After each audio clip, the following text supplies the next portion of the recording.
got me feeling lately like a new world has begun.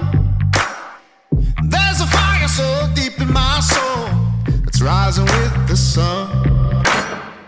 I'm taking the future and I'm leaving the past. What is up, guys? Welcome to another Walk Talk Wednesday. On Walk Talk Wednesdays, we go for a walk and talk about a topic. Walking is a very underrated form of exercise, so I encourage you to get out there and walk for at least 30 minutes a day. And yeah, let's get into this week's topic. Okay, so this week's topic is going to be try new things. And trying new things is so important. It's so important to get outside your comfort zone and try things that you're probably not going to be good at whenever you first start them, but you could eventually be good at them. And this could be literally anything.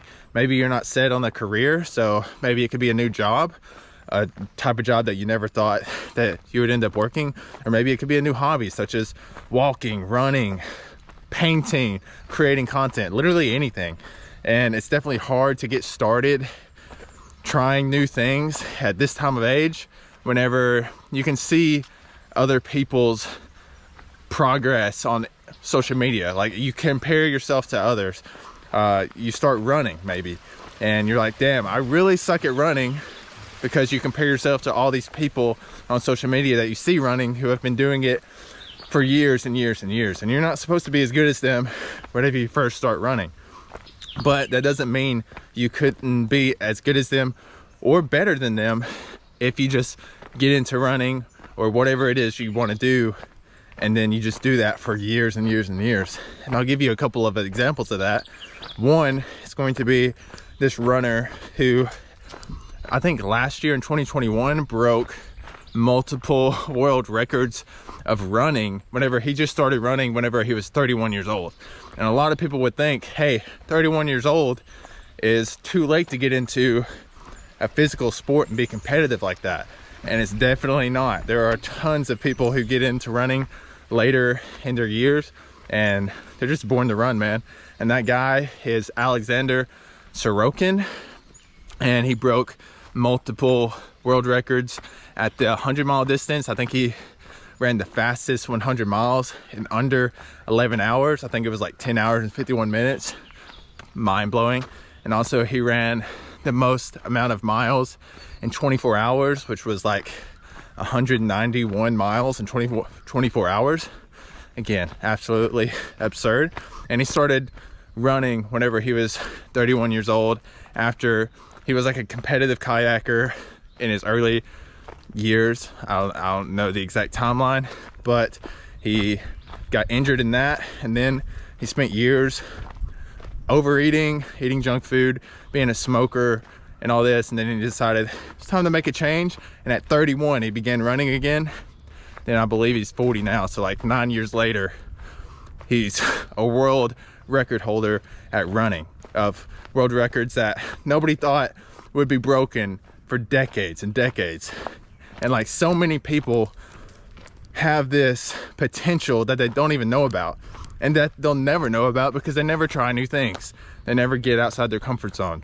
So that's why it's so important to try new things.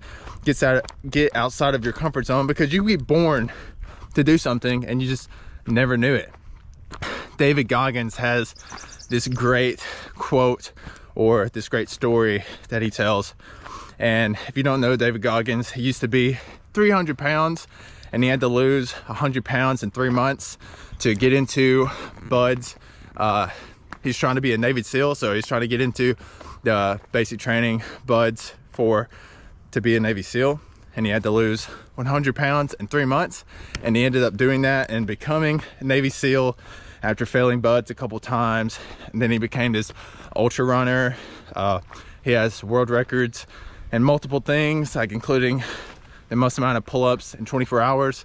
And he has this saying where he's like, his biggest fear is getting to heaven. You know, you're standing in line, everyone's getting judged, and God has this piece of paper that he's handing people. He hands the person in front of you, and then he's like, what is that piece of paper? And then he gets done with that person, crumbles up the piece of paper, throws it away. He gets to you. It would be David Goggins in this instance. And he hands David Goggins this piece of paper, and this is if David Goggins never changed and he was still that 300-pound person. And he looks at this piece of paper and he's like, David Goggins, Navy SEAL, ultra marathon runner, running so many 100-mile races, holding the pull-up record for 4,000 pull-ups in 24 hours. And he looks at God and he says, it says my name right here, but that's not me. And he's like, no, but that's who you should have been. And that's scary, man, because obviously we have the free will to do whatever we want, and God knows everything. He's all knowing, so he knows what we could have been, should have been, and what we're capable of. But you know, if we never try new things, if we never push ourselves, then we will never know. So I think it's very important to, again, get outside your comfort zone, try new things. And that's pretty much going to wrap up the video. So whatever it is you've been thinking about doing, maybe running, creating content, it's not going to be, you're not going to be as good at it as you think you are in the very beginning, and that's okay. Everybody starts somewhere, but it's just important to start. You know, you may find that thing. I think the dream nowadays is to find that hobby or whatever it is, and you can make an income from it, and you can live a happy life doing exactly what you want and being happy. So again, try new things. That's pretty much going to wrap up this video for today. And subscribe if you haven't already, and I'll see you in the next one. It's a brand new